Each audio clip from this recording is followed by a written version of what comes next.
प्रदेश के तापमान में हो रही बढ़ोतरी और हीट वेव की स्थिति पर और अधिक जानकारी के लिए बात करते हैं हमारे संवाददाता विकास सोनी से। विकास, क्या आप मुझे सुन पा रहे हैं?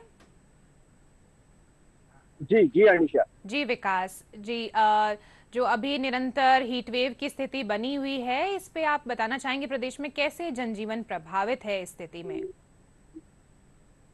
जी अनिशा, प्रदेश में गर्मी का सितम लगातार जारी है और गर्मी का सितम इस कदर जारी है कि आप अंदाजा लगा सकते हैं कि जो देश के सबसे गर्म स्थान, जो 10 गर्म स्थानों की जो सूची जारी की गई है, उसमें राजस्थान के करीबन 5 शहर शामिल है। लगातार पिछले 2 दिन से बाड़मेर शीर्ष पर था, लेकिन कल की जो रिपोर्ट मिली है उसमें जो फलोदी है, जो पश्चिमी राजस्थान में जो एक शहर है फलोदी, जो जिला है, फलोदी का तापमान 49 डिग्री पहुंच गया है और इसी फलोदी में 2016 का जो तापमान था वो 49 डिग्री के पार था।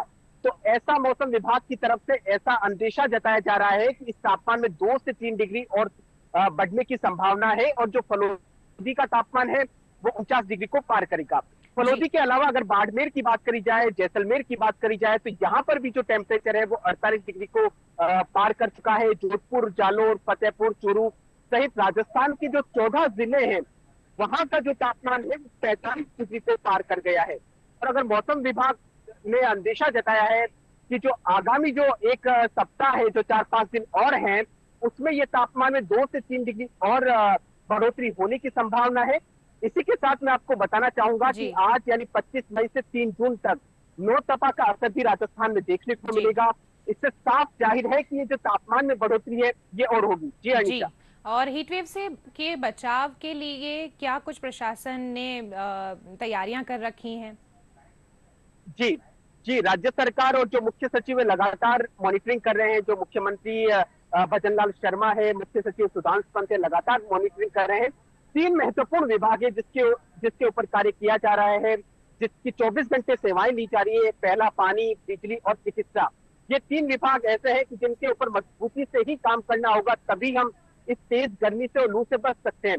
चिकित्सा विभाग ने युद्ध स्तर पे तैयारियां चल रही है। चिकित्सा विभाग में जितने भी जो डॉक्टर्स है, नर्सिंग कर्मी है, पैरामेडिकल स्टाफ है, उनकी छुट्टियां रद्द कर दी गई है। और जो राज्य की अतिरिक्त मुख्य सचिव है शुभ्रा सिंह, वो लगातार मॉनिटरिंग कर रही है।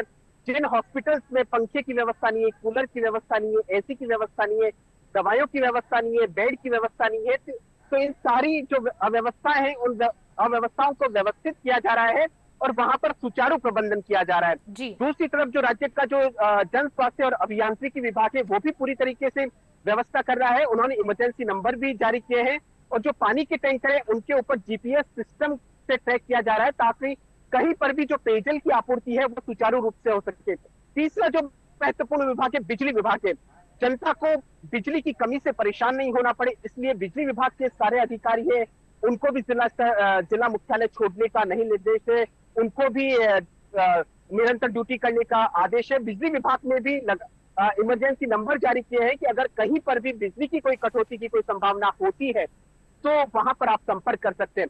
कुल मिलाकर ये देखा जा रहा है कि पिछले कुछ दिनों से राजस्थान में जो राजस्थान की शुरुआत है वो सुबह से नहीं होती है, सीधा दोपहर का एहसास होता है। क्योंकि सुबह तो होती है, लेकिन जब अगर 8 बजे की बात करी जाए तो 8 बजे भी जो राजस्थान का जो अमूमन तापमान है वो जी। 35 डिग्री को पार कर जाता है।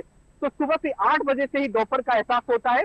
एक अनिशा और कहना चाहूंगा, जो रात है, रात में भी राहत नहीं है। रात में भी जो रात का जो तापमान है वो 35 डिग्री के पार चला जाता है। जी। कुल मिलाकर राजस्थान की जनता बड़ी बेसब्री से इंतजार कर रही है कब राहत स्थान में तब्दील होगा। जी जी अनिशा। विकास, जी विकास, जानकारी के लिए बहुत बहुत धन्यवाद।